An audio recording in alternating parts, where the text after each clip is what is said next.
Good day, hunters. It's your guy Kappa Kai. I wanted to give 5 reasons Monster Hunter, their hype will be just major for both Capcom and Nintendo. So the first point I wanted to say was accessibility. It's key for growing a series and a franchise. And Capcom, they had a hit on their hands with Monster Hunter World, and they found a way to get new people hooked into the core gameplay loop. Modernizing the graphics, streamlining meals, and the item box, and mid-hunt craft. These additions are also in Monster Hunter Rise, and with World selling over 10 million pre-Iceborne, I am sure some of the same momentum will be following Monster Hunter Rise. Number 2, the theme of feudal Japan and the towns and the yokai-inspired monsters, it's pretty cool, and it's a really good fit for the Switch, which is taken off in Japan, like most Japanese handhelds. With me being a new hunter, I'm getting a lot of the franchises like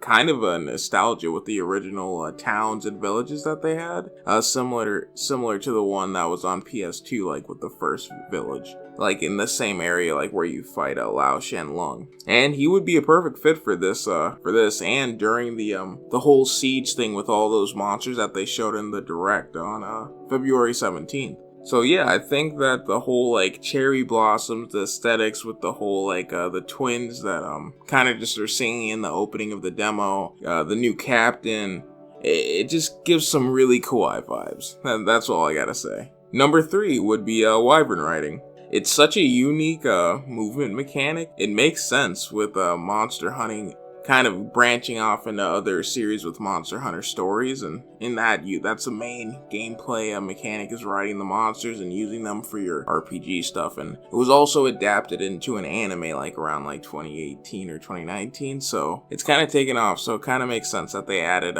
riding into it. Yeah, and I just think that monster riding just adds a lot of really cool mechanics and some just kind of things to plan your hunt around, especially because you can use monsters' moves to attack. There's like 2 of them, and you kind of got 2 basic ones to work with, one that kind of takes longer to set up and one that's kind of quicker, in Monster Hunter terms of quicker. And also, like, once you build up the gauge, you get a special move, and in some instances you can even use that to put a monster to sleep and things like that. You can also just crash them into walls, which makes sense, and if you time it right and you grab another wyvern bug, you can kind of increase the amount of times you can do it, because you kind of got to recover using like the evade button right after you crash them. So there's a lot of cool things you can do. You can even go grab an item like this spider puppet to basically make riding them like just happen. You don't really need to set it up.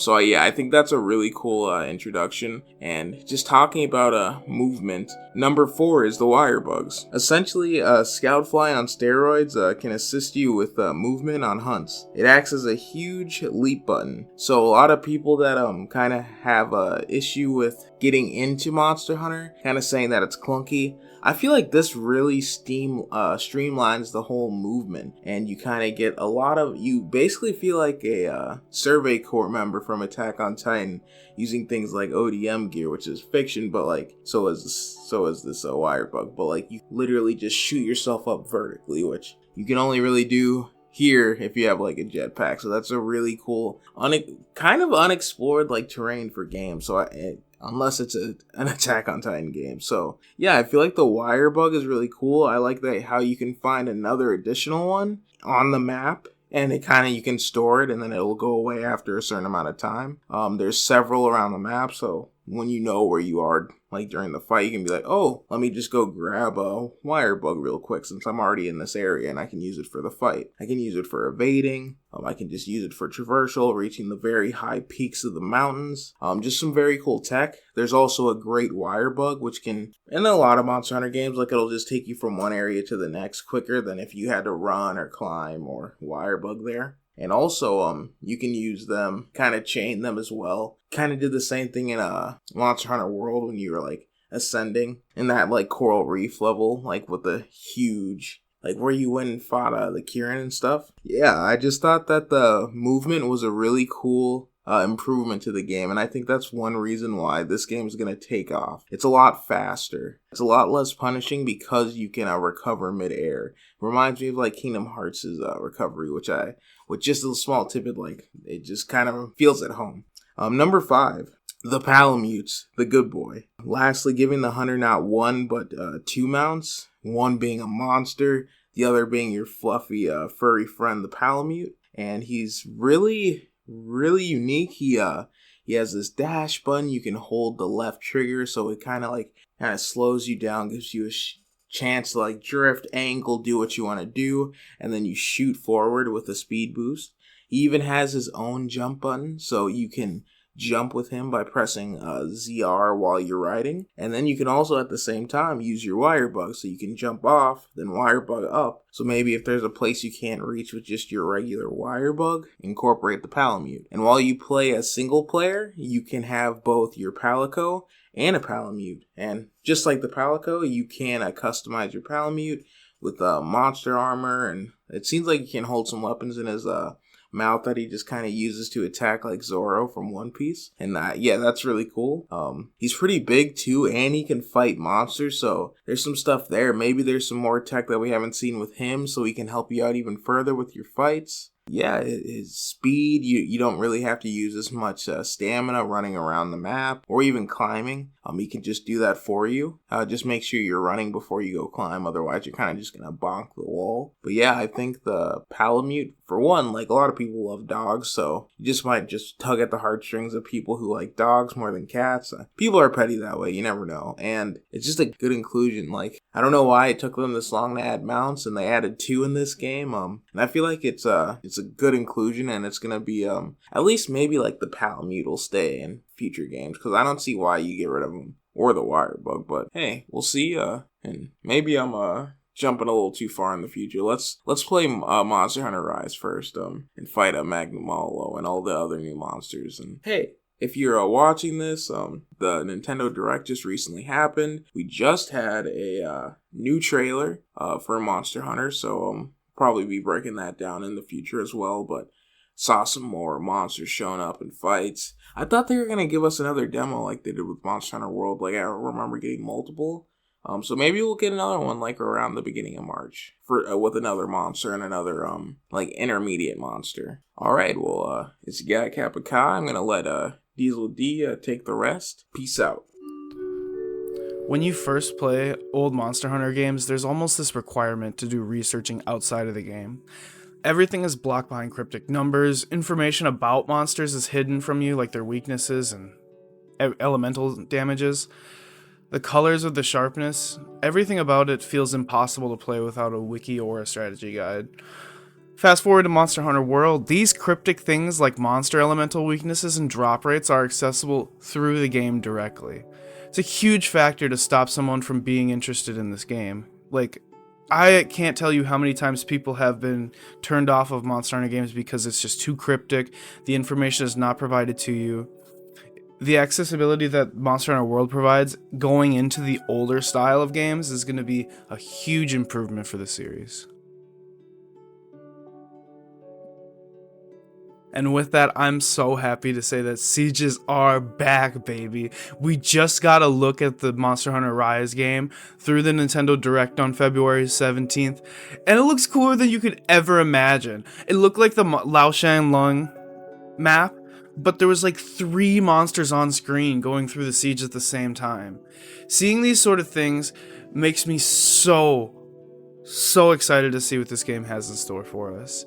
You know, we may even see a lot more inspiration from other MMOs. We may even have actual full raid battles. That is something I'm super excited for. I know that we had the Klav Taroth in Monster Hunter World, but I want something a little more like a dungeon raid than like a raid boss that's shared over multiple people over a server. I think it's a cool idea that Monster Hunter would really benefit from. It may take some time with like carding and stuff. Like, I don't know how they'd incorporate all of that into it, but it's an amazing idea, an amazing opportunity. Outside of quality of life improvements, the most important thing that I had taken away from Monster Hunter World was the turf wars. We have these giant battles between monsters that you can use to your full advantage. I believe this is only the beginning for the features that we see, like wyvern riding. These sort of concepts of having monsters attack each other is something we may see in full flesh in this game. You can maybe even have like a full build based around riding monsters. I know we've had mounting monster builds, but for it to be so focused that you actually want to grab a different monster to use against the target monsters, I think a really cool idea. Like, think about if you had the opportunity to spawn a monster, a specific monster, on the arena or the area to allow for, like, if it has an elemental advantage or just something about the monster that is beneficial to use against the quest-based monster. I think mechanics like this could be crazy cool. Like, what if you had the opportunity to even have a pet wyvern? Bring your own wyvern onto the area with you and have like it almost like a complete different weapon style, like a riding weapon style where you level up your whatever, your Rathalos or something, and like customize it, give it specific moves and stuff like that. Wire bugs are the pinnacle for this game.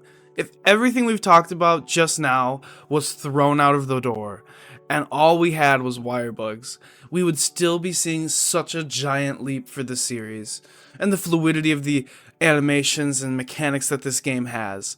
It can change games in the future going forward completely. You don't see things like this every day. You don't see traversal tactics that change the way that you see games that often. It almost reminds me of when you saw Spider-Man 2 for the first time on the PlayStation 2. Those traversal mechanics were game-changing, and the same thing is happening with Monster Hunter Rise. One thing I've always appreciated in games is an auto-run feature. You know, it allows games to be played in more recreational settings, ensures opportunities for item management. And in a game like Monster Hunter, item management is so important. And with the Palamute dogs, it makes it so easy for you to just have that accessibility. You can use the wire bug and go crazy fast, traverse through the level, and really hyper focus on getting to the monster super fast. Or if you want to, you can use your Palamute and take your time, set up your item inventory, maybe drink a couple demon drugs and armor skins to ensure that you're ready for the battle without having to stand outside of the area of the monster before the beginning of the match. It's a really cool concept. I think it's a little slow. I think the dog's a little slow. It's not necessarily something I always go to, but having it there, having it available is going to be beneficial for those times when you least expect it.